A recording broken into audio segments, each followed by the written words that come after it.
Moi, je pense que j'ai toujours dit qu'à partir du moment où tu te mets en relation avec les gens, il faut essayer de connaître leur histoire, leur passé. C'est important de connaître leur histoire, leur passé, parce que à partir du moment où tu connais leur histoire, leur passé, alors tu peux, à un moment bien précis, prévoir leur comportement. À un moment bien précis, prévoir, analyser, anticiper leurs réactions, anticiper leurs bêtises, anticiper leur haine, anticiper l'ensemble des conneries qu'elles pourront faire pour te nuire. Donc quand tu rencontres une fille, dis-toi juste que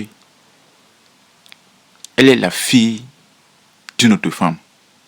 Donc ça veut donc dire que sa mère est sortie avec son père. Sa mère a épousé son père. Sa mère a réussi à faire en sorte que son père achète une maison. Donc, par-delà même, vous savez pertinemment que la mère va éduquer sa fille. Donc forcément, quand tu rencontres une fille, c'est important de connaître son passé. Lorsque tu connais son passé, alors tu sais pertinemment qui tu vas épouser. Tu sais pertinemment qu'elle a été éduquée par sa mère. Comme elle a été éduquée par sa mère, elle va t'amener à faire un régime, à te marier. Quand tu te maries sur le régime de la communauté universelle de biens. Ça veut dire quoi le régime de la communauté universelle de biens? Le régime de la communauté universelle de biens a quelque chose de si particulier que si par exemple ton grand-père t'offre quelque chose, il te fait un don, il te fait un legs, tu deviens héritier de quelque chose. Quand vous êtes marié, le bien que tu as reçu de la part de ton grand-père devient un bien commun. C'est pas si tu me fais comprendre. Imagine tu épouses juste une femme. Tu ne la connais pas, tu l'épouses parce que tu l'aimes bien, tu as envie d'être avec elle. Et ton père maintenant t'offre un château. La femme qui n'a pas de lien avec ton père va hériter de ce château. Va hériter d'une partie de ce château. Seulement si tu as signé dans le contrat de mariage un régime de communauté universelle dont elle va hériter d'une partie de ce château. Quand bien même elle n'a pas de lien de parenté, quand bien même elle n'est pas propriétaire de ce château. Sauf si, sauf si ton grand-père était malin. Il se dit que je vais donner ce bien à Mathieu. Mais si par malheur, Mathieu divorce, il y a une clause dans le bien qui stipule que le bien me reviendra le droit. C'est pas si vous comprenez la subtilité. Je vais prendre un exemple. Jean fait un don à son fils qui est marié avec Marie. Marie va tout faire pour que lorsque Marie épouse Philippe, Marie fait tout pour qu'il y ait un régime de communauté universelle. Ça veut donc dire que tous les biens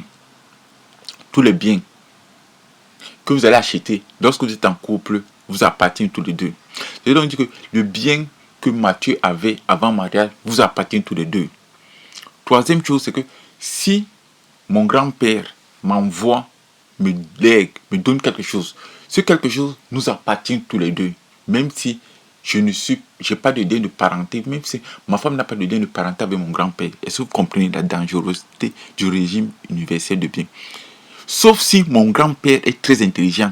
Il estime que cette fille-là, je ne la sens pas. Je vais quand même mettre une clause que, en cas de divorce, le bien me reviendra le droit.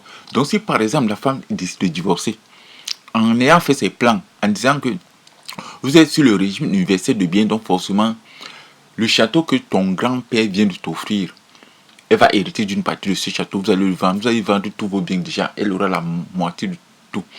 Deuxièmement, elle va hériter du château que ton père t'a donné, ou que ton grand-père t'a donné, ou bien que ton oncle t'a donné, mais elle aura ça dans le baba. Elle va perdre surtout la vie.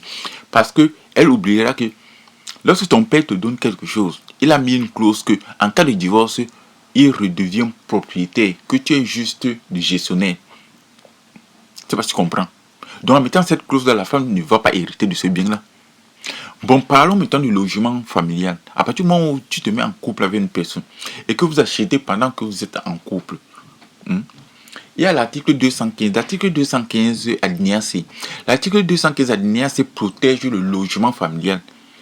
Cet article 215 alinéa C stipule que on ne peut pas vendre le logement familial sans l'accord des conjoints. Or, cet article 215 alinéa C est contredit par ou bien est atténué par l'article 217 du Code civil. Cet article 217 stipule que un des deux partenaires peut décider de vendre le logement sans l'accord de l'autre. Pour cela, il faut qu'il y ait le refus de vente. Il faut déjà que la personne essaie de saisir la justice et que la personne apporte des preuves qu'il y a eu refus de vente dans la conclusion de la vente. En plus, qu'il y ait une possibilité que ce refus puisse être préjudiciable à l'intérêt de la famille. Mais il y a une nouvelle, il y a un article qui est sorti qui stipule que si j'ai envie de vendre quelque chose, je dois juste solliciter mon conjoint. Et que mon conjoint, à partir du moment où il est sollicité par lettre recommandée vers accusé de réception, mon conjoint est dans l'obligation de notifier sa décision dans un délai raisonnable. Et le délai raisonnable, c'est la période de 6 mois. Pendant 6 mois, si la personne n'a pas donné la réponse, alors je suis dans l'obligation de vendre le bien sans son accord. Mais vous voyez bien que peu de femmes vont s'engager dans une relation de mariage en sachant qu'en cas de divorce, elles vont perdre. Et je vois très mal un homme qui veut épouser une femme et qui dit à la femme, je veux qu'on scelle notre union par le biais d'un contrat de mariage. Combien d'hommes ont assez de couilles, combien d'hommes ont assez de personnalité, combien d'hommes ont assez de maturité pour déjà raisonner, pour réfléchir, pour essayer de se dire que mais si en cas de divorce, s'il y a divorce, puisque la majorité des hommes ne raisonnent même pas en termes de divorce. Donc si en cas de divorce, qu'est-ce qui va se passer? Est-ce que je vais perdre l'ensemble de mon patrimoine? Est-ce que je vais donner la moitié de mon patrimoine à quelqu'un qui n'a peut-être pas travaillé, qui n'a rien fait? Est-ce que je vais donner la moitié de mon patrimoine à une personne dont l'objectif était de s'accaparer de mon patrimoine, ou bien dont je vais donner la moitié de mon patrimoine à une personne qui m'a juste fait des enfants? C'est pour cette raison que parfois c'est intéressant de prendre le régime de la séparation réduite aux acquis. Parce que dans ce système de séparation réduite aux acquis, chacun garde ses biens. Et seul fera partie de la division, c'est ce qu'on a fait ensemble.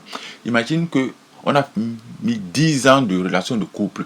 C'est ce qu'on a bâti sur les 10 années de relation en couple qui sera divisé. Prenons le cas de logement familial. Dans le cas de logement familial, lorsqu'on saisit la justice pour vendre ce logement familial, il y a souvent 3 situations qui se présentent. Soit on passe par un contrat en indivision, soit la dame te demande toujours de racheter ses parts, soit la dernière solution c'est on vend le bien, soit la femme dit on va vendre le bien, chacun va prendre une partie de l'argent, soit on va mettre le bien en indivision, soit je rachète tes parts. Ce sont les 3 conditions. Dans tous les cas, dans tous ces cas-là, tu es toujours perdant. Parce que le mariage n'a jamais été quelque chose qui est favorable à l'homme. Le mariage a toujours été quelque chose qui est préjudiciable à l'homme. Le mariage a toujours été quelque chose qui est appauvrissant pour l'homme. Donc l'homme en s'engageant dans le mariage n'est jamais gagnant. L'homme en s'engageant dans le mariage, il va s'appauvrir. L'homme en s'engageant dans le mariage est obligé de se mettre au niveau de la personne qu'il a fait entrer dans sa vie. Et quand tu fais entrer une personne dans ta vie, tu n'as jamais la certitude que vous allez vivre 10, 20, 30, 40 ans. Puisque nous vivons dans une société qui est incertaine, la certitude n'est pas quelque chose sur laquelle tu peux compter. La certitude n'est pas quelque chose sur laquelle tu vas bâtir, tu vas construire, tu vas te projeter. Je vous remercie de m'avoir écouté.